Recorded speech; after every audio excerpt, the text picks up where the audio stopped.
अस्सलामुअलैकुम। आज की इस वीडियो में सबसे पहले उन तमाम दर बच्चों को जिन्होंने माशाल्लाह से भरपूर मेहनत की फास्ट के टेस्ट के हवाले से और उसके बाद फाइनली वो कामयाब भी हो गए, तो जनाब छाजों की पूरी टीम की तरफ से, IBA ग्रेड्स की टीम की तरफ से, हम सब की तरफ से आपको बहुत बहुत मुबारकबाद। बहुत खुशी का मोमेंट है कि जनाब जबकि आपने माशाल्लाह अपना एडमिशन सिक्योर कर लिया है और वो बच्चे जो कि एडमिशन हासिल नहीं कर सके तो भाई उन्हें भी बहुत ज़्यादा कोई दिल बर्दाश्त होने की ज़रूरत नहीं है। मैं आप सबके लिए भी इंशाल्लाह इस वीडियो में बात करूंगा और वो बच्चे जो कामयाब हुए और वो बच्चे जो कामयाब ना हो सके इस टेस्ट में, उन सब के लिए इस वीडियो में बहुत बहुत सारी काम की बातें हैं, बहुत सारी इंफॉर्मेशन है। और हमेशा याद रखिएगा कि अगर हम लैक ऑफ इंफॉर्मेशन का शिकार होते हैं तो अनफॉर्चुनेटली हम हाथ में आए हुए जो है ना वो फायदे को छोड़ देते हैं, जाया कर देते हैं। तो भाई मैं हर किसी से कहता हूं कि भाई मालूमात आपको होनी चाहिए। ये वीडियो स्पेसिफिकली इसलिए बनाई जा रही है ताकि ना सिर्फ हम अपने बच्चों को जो कामयाब हो गए, जाहिर सी बात है उन सब बच्चों को मुबारकबाद दें, बल्कि उन बच्चों को भी इंफॉर्मेशन हासिल हो जो कि कामयाब हुए और जो बच्चे कामयाब ना हो सके उन सब का इस वीडियो को देखने से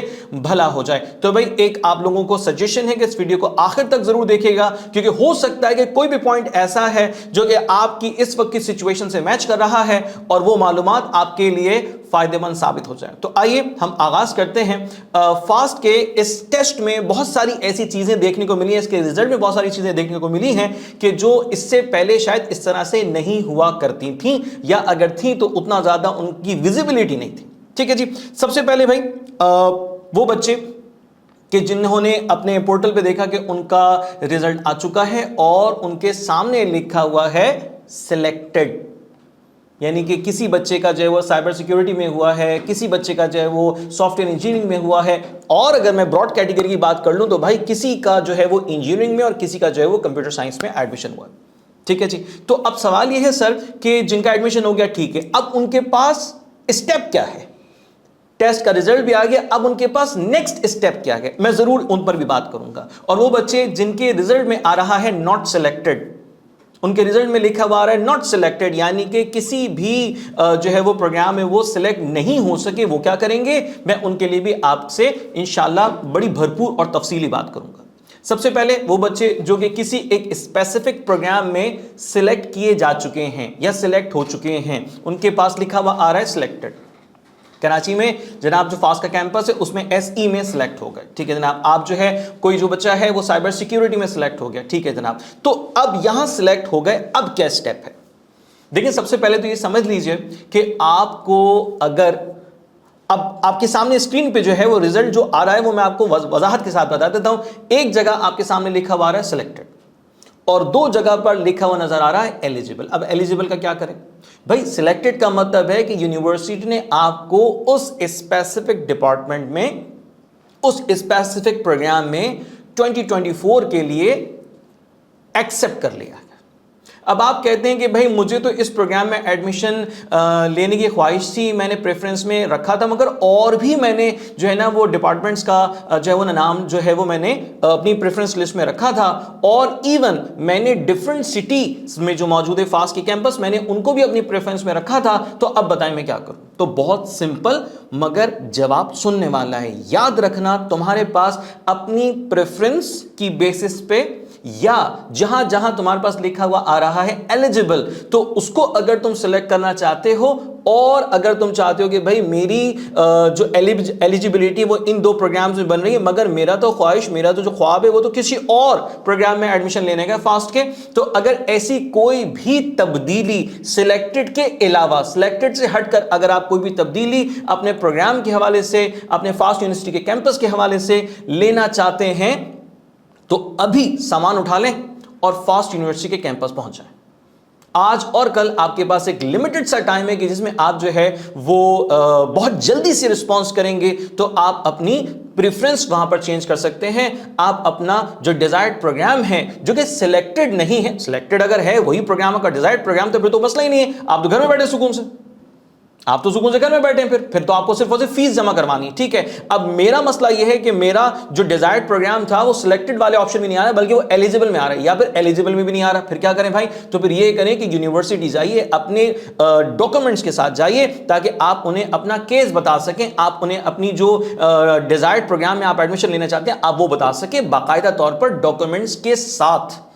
तो मुमकिन है कि आपका प्रोसेस वहां फॉलो हो जाए और आपको किसी और प्रोग्राम में या किसी और सिटी में ट्रांसफर करने का सिलसिला हो सकता हो, पॉसिबिलिटी बनती है।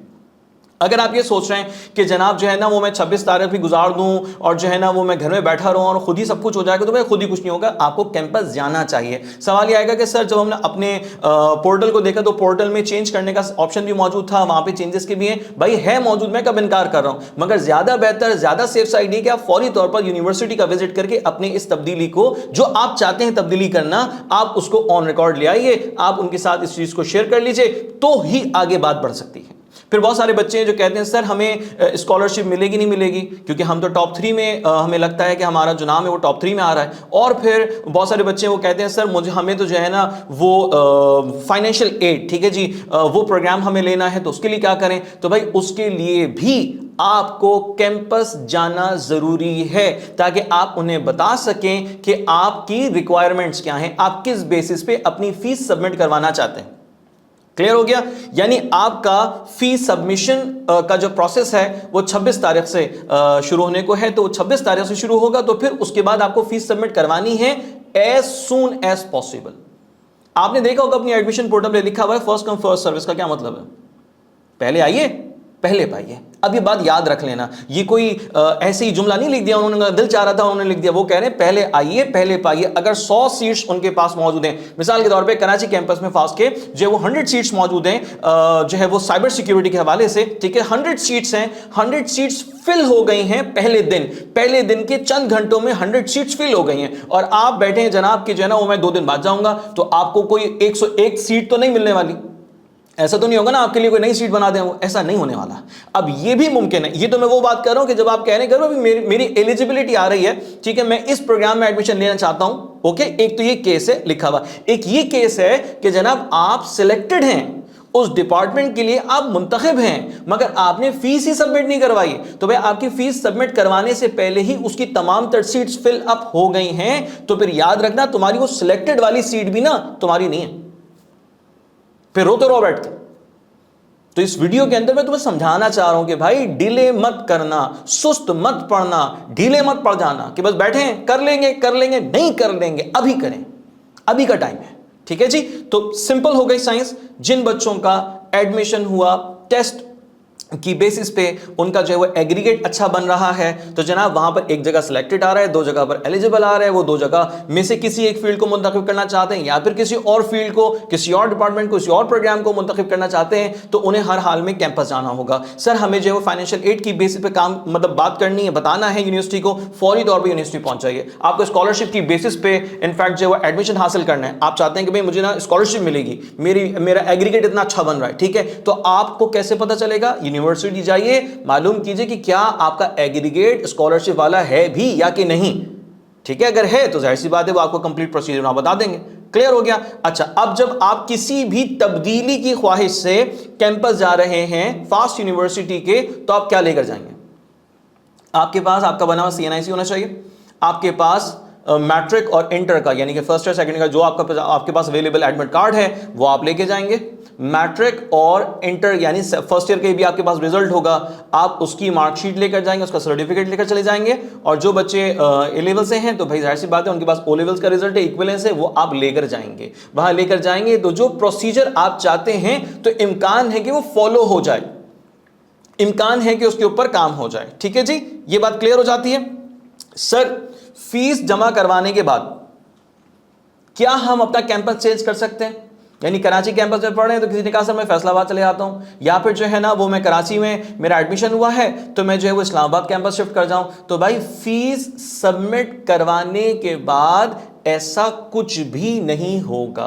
क्यों? सर फीस जब सबमिट हो जाएगी तो आपको एक रोल नंबर इशू कर दिया जाएगा, आपको एक नंबर इशू कर दिया जाएगा। ठीक है जी, आपको वो जब नंबर इशू हो गया इसका मतलब है कि आप उस यूनिवर्सिटी के उस कैंपस में, ठीक है, उस यूनिवर्सिटी कैंपस में उस प्रोग्राम के लिए फिक्स हो गए, फिट हो गए। ठीक है, पहली बात मैंने समझाई है, अपने प्रोसीजर को डिले मत करना। दूसरी बात मैंने समझाई है कि भाई आपने अगर फीस चालान भर दिया है तो उससे पहले का टाइम है भाई अपने घर वालों को लेके बैठो, फैसला करो कि तुम्हें कौन सी फील्ड में जाना है। बच्चे हैं वो कह रहे हैं सर मैंने फास्ट में जाना है और पेरेंट्स कह रहे हैं कि भाई तुम एनईडी में एडमिशन ले लो, एनईडी में तुम्हारा हो जाएगा, टेस्ट अच्छा हो गया है, ठीक है ना, तो मुमकिन है कि वहां पे तुम्हारा नाम आ जाए, तो वहां पे एडमिशन ले लो। तो भाई ये बातें आपने डिसाइड करनी है अभी, आपने अभी फैसला करना है कि आप एनईडी जाना चाहते हैं या फास्ट यूनिवर्सिटी। आपने अभी फैसला करना है कि आप फास्ट यूनिवर्सिटी में अगर जा रहे हैं तो उसके कौन से प्रोग्राम को आप अपनी स्टडी के लिए मुंतखब करेंगे, ये फैसला अभी कर, ये फैसला बात का नहीं है। अपनी फैमिली से जरूर इस मैटर को डिस्कस करें और आगे बढ़ जाएं, डॉक्यूमेंट्स लेके यूनिवर्सिटी पहुंचे। अगर आपको कोई चेंज करवाना है, चेंज नहीं करवाना so it's okay, move on. 26 तारीख का इंतजार कीजिए, जब ये पोर्टल आपके लिए ऑन हो जाएगा, ऑनलाइन पेमेंट कीजिएगा, आपका एडमिशन सिक्योर हो जाएगा। तो एडमिशन सिक्योर होगा फीस जमा करवाने के बाद। कुछ बच्चों का ये सवाल है और कुछ मैंने देखा सुना भी कि भाई हम ना अपनी फीस जो है ना वो 29 तारीख को करवा दें। भाई 2 अगस्त ड्यू डेट आ रही है तो वो बहुत लंबा टाइम है, अभी तो 29 को भी करवा देंगे तो मसला नहीं है। आप जितना लेट करेंगे अपनी फीस को उतनी तेजी के साथ सीट्स फिलअप हो जाएंगी। आपकी सिलेक्टेड सीट पर भी हो सकता है आपको एडमिशन ना मिले। फिर आप लोग सोचेंगे यार सर ये तो आपने बताया नहीं, तो भाई बता दिया वीडियो के अंदर, बता दिया कि आपने इस बारे में जरा थोड़ा सा अलर्ट चलना है, जरा चौकन्ना रहना है। ठीक है जी, आगे जाते हैं सर।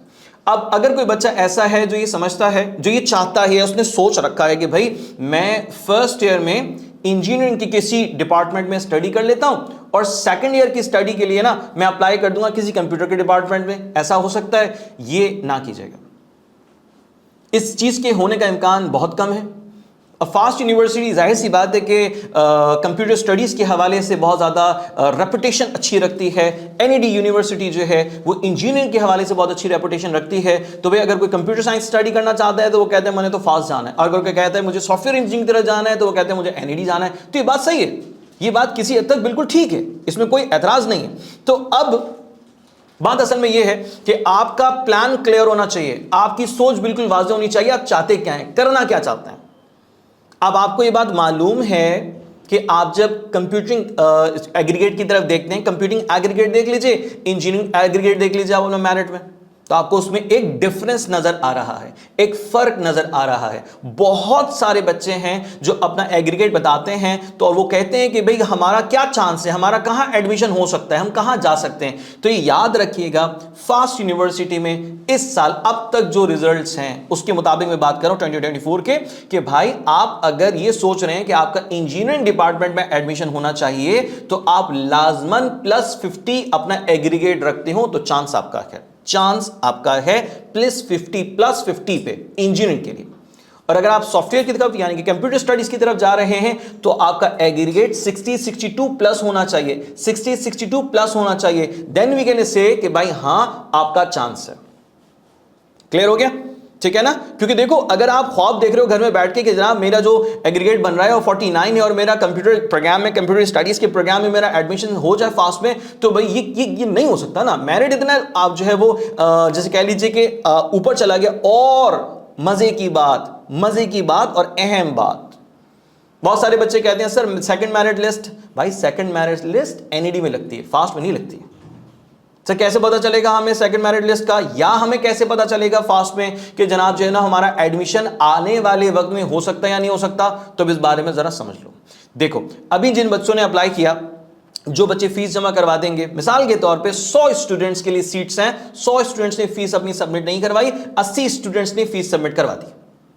क्लियर हो गया, 20 सीटें खाली हैं, 20 सीटें खाली हैं। तो 20 सीटें जो खाली हैं उस पर एडमिशन किसका होगा?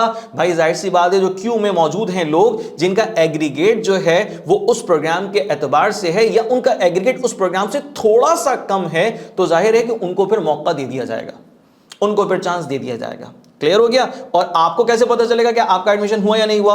आपके पोर्टल पे ये चीज अपडेट हो जाएगी, आपके पोर्टल पे ये चीज अपडेट हो जाएगी, आपको ईमेल भी आ सकती है, आपके पोर्टल पे भी ये चीज अपडेट हो सकती है कि भाई आपको ऑफर किया जा रहा है, आपको ऑफर किया जा रहा है कि आप इस प्रोग्राम में अपना एडमिशन सिक्योर कर लीजिए। ओके, ये बात समझ में आ जाती है। हम एनईडी के सेकंड मेरिट लिस्ट को देखते हैं, वो एक अलग यूनिवर्सिटी है, मगर फास्ट में सेकंड मेरिट लिस्ट कोई नहीं होती। क्लियर। आ जाए जरा एक और काम की बात पे। सर वो मेरिट, ये जो हमारा जो है वो डिपार्टमेंट है, ये हमारा प्रोग्राम है, साइबर सिक्योरिटी है या दीगर ऐसे प्रोग्राम्स हैं, सर इसका क्लोजिंग मेरिट क्या है? ये बच्चों का ना बहुत कॉमन सवाल है, क्लोजिंग मेरिट क्या है यार, क्लोजिंग मेरिट कैसे निकालोगे मुझे बताओ। अभी बच्चे अपना फीस सबमिट करवाएंगे, ठीक है, उनका एक मेरिट डिसाइड हो कि जनाब इस मेरिट के बच्चों को उन्होंने जो है प्रोग्राम में एडमिशन दिया है, ठीक है, उनका एडमिशन सिक्योर कर लिया है। फिर उसके बाद सीट्स वैकेंट होती हैं, बच्चे एडमिशन कैंसिल करते हैं, तो फिर मेरिट चेंज हो जाएगा उसका, उस प्रोग्राम का। फिर हर एक प्रोविंस, हर एक सिटी में एक डिफरेंट जो है वो फास्ट का कैंपस मौजूद है। हर एक कैंपस के अंदर जो मेरिट का क्राइटेरिया है वो city to city, campus to campus vary करता है। और एक ही कैंपस में जो है वो बच्चे भी हैं जिन्होंने जो है ना वो जो है वो टेस्ट दिया है, फास्ट का टेस्ट दिया है। वो भी बच्चे हैं जिन्होंने सैट की बेस पे अप्लाई किया है। वो भी बच्चे हैं जिन्होंने जो है वो नेट की बेसिस पे, एनटीएस की बेस पे अप्लाई किया है। तो एक ही यूनिवर्सिटी में, एक ही कैंपस में इतनी वेरिएशन मौजूद है, तो भाई क्लोजिंग मेरिट किसी भी प्रोग्राम का आप एग्जैक्टली नहीं बता सकते, कोई भी नहीं बता सकता, कोई भी नहीं बता सकता। तो भाई इस चीज पे मत जाइएगा कि क्लोजिंग मेरिट क्या होगा, मैं जाऊंगा या नहीं जाऊंगा। आप अपनी जो एलिजिबल आपके पास ग्रुप्स नजर आ रहे हैं कि जनाब मैं इसके लिए भी एलिजिबल हूं, मैं इसके लिए एलिजिबल हूं, तो मेरा दिमाग है मुझे तो इस पे जाना है, इस एलिजिबिलिटी वाले प्रोग्राम में जाना है, तो भाई उस प्रोग्राम के लिए आप यूनिवर्सिटी जाइए, अपने उस प्रोग्राम को सिलेक्ट कर लीजिए, और जैसे ही आपकी डेट आ जाए फीस सबमिट करवाने की, तो आप फीस सबमिट करवा दीजिए, तो फिर आपकी सीट आपके लिए मखसूस हो जाएगी। अब एक जहन में सवाल है सबके कि सर मुझे जो है ना वो चांस लेना है। चांस क्या लेना है कि सर मेरा एनईडी में अगर एडमिशन हो जाए, तो ऐसी बात है एनईडी की फीस स्ट्रक्चर में और फास्ट की फीस स्ट्रक्चर में जमीन आसमान का फर्क है, बड़ा फर्क है। तो सर अगर मेरा एनईडी में एडमिशन हो जाए तो मैं फिर क्या करूं, मैंने तो फास्ट का भी टेस्ट दिया है, उसका रिजल्ट भी आ गया है। हाँ, अब सुन लो मेरी बात, तुम अपनी फीस सबमिट जो करवाते हो वो सिर्फ और सिर्फ एडमिशन फीस नहीं होती। तमाम प्राइवेट इंजीनियरिंग यूनिवर्सिटीज जो हैं या इंजीनियरिंग यूनिवर्सिटीज में कह दूं, तो वहां पे जब आप फीस अपनी सबमिट करवाते हैं तो फर्स्ट सेमेस्टर की फीस और एडमिशन की फीस एक साथ जाती है। फर्स्ट सेमेस्टर की फीस को आप ट्यूशन फीस भी कह लें, ये दोनों इकट्ठा होकर जाती हैं, एक साथ अदा होती हैं। अब सर अगर मिसाल के तौर पे मैं फास्ट में मैंने एडमिशन फीस जमा करवा दी, अपनी टोटल फीस मैंने जमा करवा दी है, और अब मैं चाहता हूं कि मैं एनईडी चले आऊं, एनईडी में मेरा नाम आ गया, क्या करूं? बहुत आसान सा जवाब है भाई, आपने अगर चांस लिया है ना, तो उसकी कीमत देनी पड़ती है। आपने अपनी टोटल फी जमा करवा दी फास्ट में, और अब आप कह रहे हैं मैं एडमिशन अपना विड्रॉ करना चाहता हूं, तो आपको आपकी एडमिशन फी वापस मिल जाएगी, मगर जो आपकी सेमेस्टर फीस है, जो आपकी ट्यूशन फीस जो आपकी है वो आपको वापस मिल जाएगी। बड़ा अमाउंट है, थोड़ा सा डर गए होंगे आप लोग। सेमेस्टर फीस जो है वो आपको वापस मिल जाएगी, एडमिशन फीस नॉन रिफंडेबल होगी, एडमिशन फीस नॉन रिफंडेबल होगी, ठीक है। अगर कोई बच्चा एनईडी के बारे में बात करता है वहां पे भी प्रोसीजर है, मगर याद रखना कि तुम्हारे सेमेस्टर की पहली क्लास से पहले तुम्हें बताना होगा यूनिवर्सिटी को कि भाई मैंने एडमिशन नहीं ले रहा, मैं एडमिशन अपना कैंसिल कर रहा हूं, मैं अपना एडमिशन विड्रॉ कर रहा हूं, तो वो आपको फीस रिफंड हो जाएगी। कौन सी? आपकी एडमिशन फी, सेमेस्टर फी आपकी रिफंड हो जाएगी। एडमिशन फी जो है वो आपकी जो है वो फिर नॉन रिफंडेबल है, ठीक है। ये छोटी सी बात याद रखिएगा। अब इसके अलावा बहुत सारे बच्चे जो सोचते हैं कि भाई मैं जो है ना फास्ट में एडमिशन ले रहा हूं, और जो है ना इस साल मैं पढ़ के देखता हूं, और इस साल अगर मुझे मजा नहीं आया तो फिर मैं क्या करूंगा, मैं अगले साल दोबारा टेस्ट दे दूंगा फास्ट का। ओ भाई, जिंदगी का एक एक दिन अहम है, आप पूरे एक साल को बर्बाद करने का सोच रहे हैं, हो क्या गया है भाई। आपने अपने फर्स्ट ईयर में स्टडी के लिए जो आपने प्लान प्रोग्राम चॉक आउट किया है, बनाया है, भाई वो इतना सॉलिड होना चाहिए, वो इतना जबरदस्त होना चाहिए कि आप उसमें जबरदस्त काम कर सकें आगे जाके। ये क्या अजीब सी बात है कि सर पहले साल पढ़ के देखता हूं, मजा नहीं आया ना, तो फिर जो है ना वो मैं अगले साल दोबारा टेस्ट। ऐसा ना करें, ऐसा ना सोचें। आप अभी फैसला करें कि आपको कौन से प्रोग्राम में इंटरेस्ट है। मिसाल के तौर पे बच्चे हैं, वो कहते हैं सर मुझे ना सॉफ्टवेयर इंजीनियरिंग में बड़ी दिलचस्पी है। बहुत सारे बच्चे हैं जो कि कहते हैं कि सर मुझे जो है ना साइबर सिक्योरिटी में या आर्टिफिशियल इंटेलिजेंस में, इसमें बड़ी दिलचस्पी। बहुत सारे बच्चे हैं जो कहते हैं जनाब मुझे फिनटेक में या डेटा एनालिसिस में बड़ी दिलचस्पी है, तो मैं इसमें काम कर सकता हूं। तो भाई आपको जिसमें इंटरेस्ट है, जिसके बारे में आपको थोड़ी बहुत नॉलेज है, उस प्रोग्राम के बारे में आपको पता है उसमें क्या पढ़ना है, आप उस ऑप्शन को क्लिक कीजिए, उस ऑप्शन पे जाइए और अपने एडमिशन को आप हर हाल में सिक्योर बनाइए। अब मेरी बात को गौर से सुन लीजिए, आपके पास जो फी चालान है, जो फीस सबमिट करवाने वाला चालान है, वो आपका लास्ट स्टेप है। इस स्टेप को उठाने से पहले सोचना है, समझना है, अपने पर्सनल इंटरेस्ट पे, उसके साथ साथ अपने फाइनेंशियल रिसोर्सेस पे, और अपने जो एक इनफैक्ट हमारा एक डोमेस्टिक एनवायरनमेंट होता है उसमें एक फैसला होता है कि जनाब ये करना है, तो उन सारी बातों को मद्देनजर रखना जरूरी है। आप अगर ये कहें कि सर मैंने फीस सबमिट करवा दी, अब मैं एडमिशन अपना विड्रॉ कर लूं, तो भाई ऐसा नहीं होगा। फीस सबमिट करवाना, फीस का ये चालान भरना आपका लास्ट स्टेप है, लास्ट स्टेप है।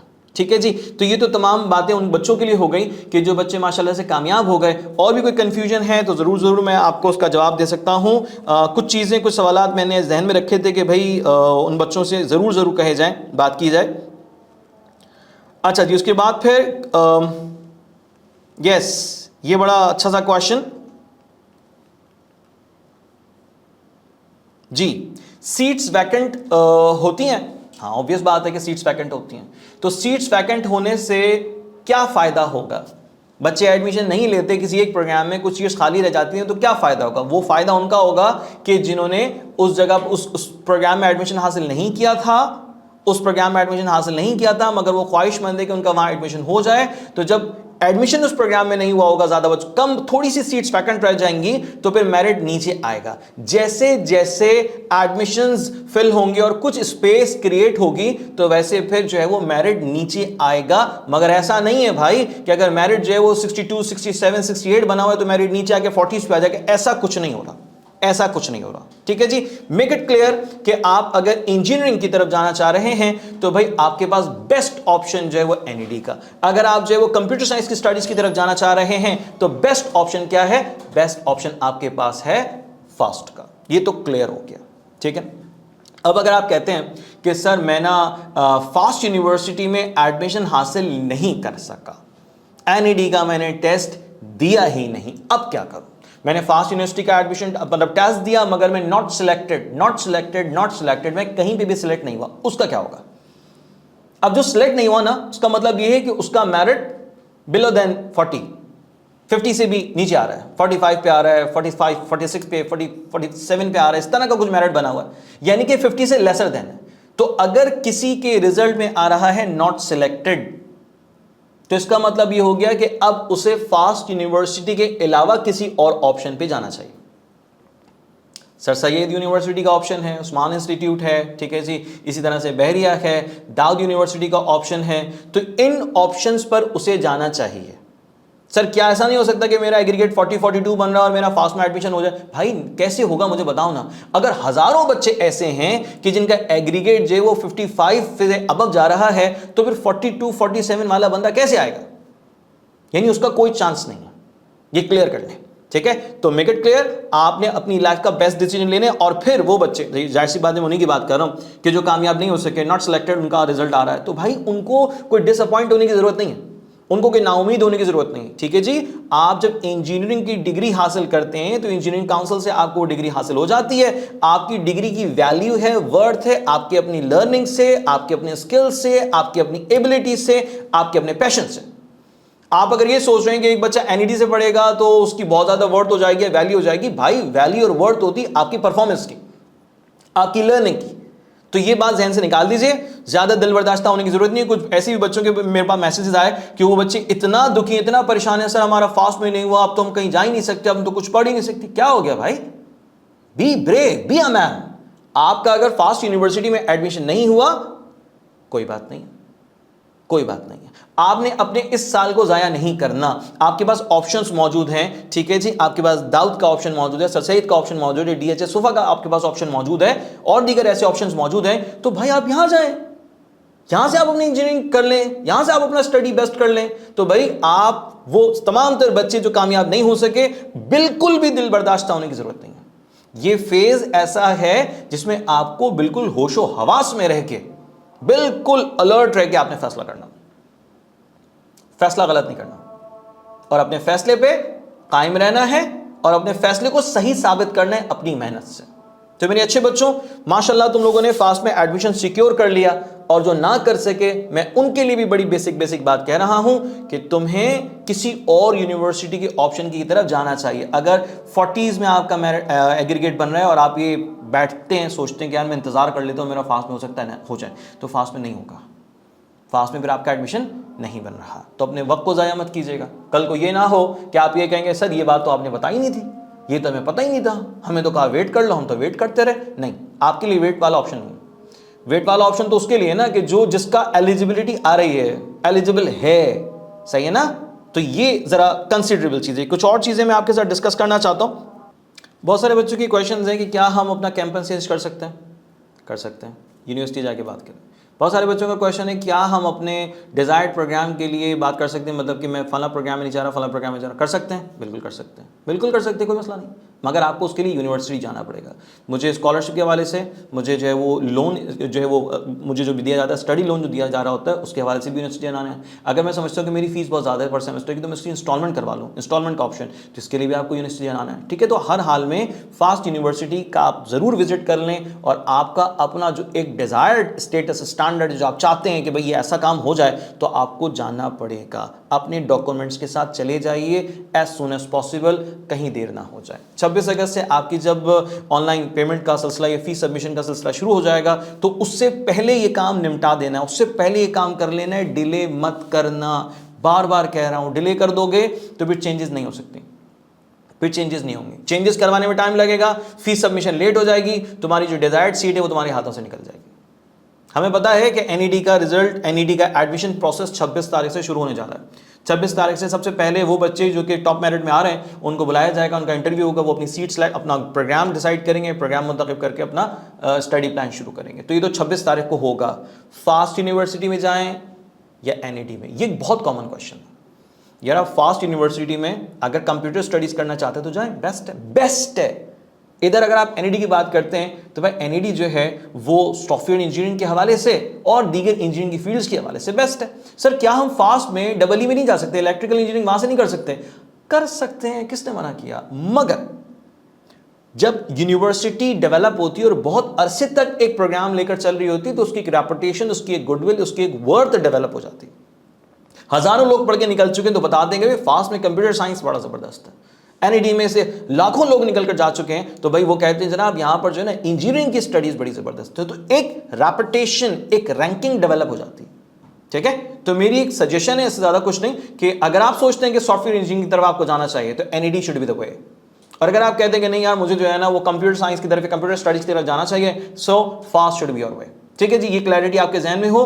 अपने फ्यूचर का फैसला करते वक्त क्या करें, सबसे अहम सवाल। अब फैसले का वक्त है, सोच विचार करना है, ध्यान देना है, समझना है, टेक्निकल चीजों को समझना है, फैसले का वक्त है। फैसला करते वक्त आपने सबसे पहले अपने रिसोर्सेज को देखना है। मेरे पास अगर फास्ट की फीस पे करने के लिए पैसे नहीं है तो मैं एडमिशन कहां से लूंगा भाई? सवाल है ना। मेरे पास कहीं कोई रिसोर्स नहीं है सेमेस्टर अपनी टोटल फीस सबमिट करने का, तो मैं फास्ट की तरफ भी नहीं जा सकता, मैं नहीं देख सकता। या अगर मेरे पास कोई भी ऑप्शन यूज नहीं हो रहा, ना स्कॉलरशिप का है, ना स्टडी लोन का है, ना इंस्टॉलमेंट का, कुछ भी नहीं हो रहा, तो मैं फास्ट वालों से जो है वो एडमिशन नहीं ले सकता ना। क्लियर है। मैं एनईडी में जाना चाहता हूं, एनईडी की मेरे पास फीस नहीं है, मेरे पास एनईडी में एडमिशन मेरा उस प्रोग्राम में नहीं हो रहा जिसमें जाना चाह रहा था, या मेरा एडमिशन टेस्ट ही क्लियर नहीं हुआ, अब क्या करूं? तो भाई ये क्लियर होना चाहिए आपके दिमाग में कि फिर अब थर्ड ऑप्शन पे जाना है। दीगर जो यूनिवर्सिटी जिनका भी टेस्ट बाकी है आपने उस पे जाना। क्लियर हो गया? अपने रिसोर्सेज को देखें, अपने रिजल्ट्स, अपने रिसोर्सेज को देखने के बाद आपकी जो अपने घर में एक आपके बारे में सोचा जा रहा है कि आप ये काम अच्छा कर सकते हैं, जरूर जरूर उसे सुने। ठीक है, यूनिवर्सिटी की जो पॉलिसी है, आपको एडमिशन देने की किसी प्रोग्राम में, आपको उसके बारे में मुकम्मल मालूमात होनी चाहिए। फॉर्म कब सबमिट होगा, पेमेंट का जो फीस है वो कब सबमिट होगी, डॉक्यूमेंट्स क्या रिक्वायर्ड हैं, सीएनआईसी या बे फॉर्म या जो भी रिक्वायरमेंट्स आपकी हैं वो तैयार हैं आपके पास या नहीं है, ये सारी बातें आपको पता होनी चाहिए हर हाल में। ठीक है, क्लियर हो गया ना? तो भाई सिंपल साइंस, आपकी यूनिवर्सिटी आपको बुला रही है।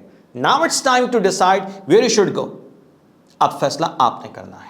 As a teacher, as a guide, as an instructor, जाहिर है कि मैं हर एक बच्चे को अपनी जानिब से जो मैं बेहतर सोच सकता हूं, क्योंकि एक तजुर्बा हो गया, एक वक्त गुजर गया, तो मैं एक रास्ता दिखाता हूं। रास्ते पे चलने वाले आप हैं। रास्ते का इंतखाब करते वक्त मैं आपकी रहनुमाई कर सकता हूं, मगर चलना रास्ते पे आपको है। तो भाई तमाम तर बच्चों को जिन्होंने फास्ट में अपना एडमिशन सिक्योर कर लिया, वंस अगेन कांग्रेचुलेशन। और वो बच्चे जो एडमिशन सिक्योर ना कर सके, भाई उनको भी मैं कहता हूं best of luck for your future. Decide what is demanded and then you should go on. Thank you.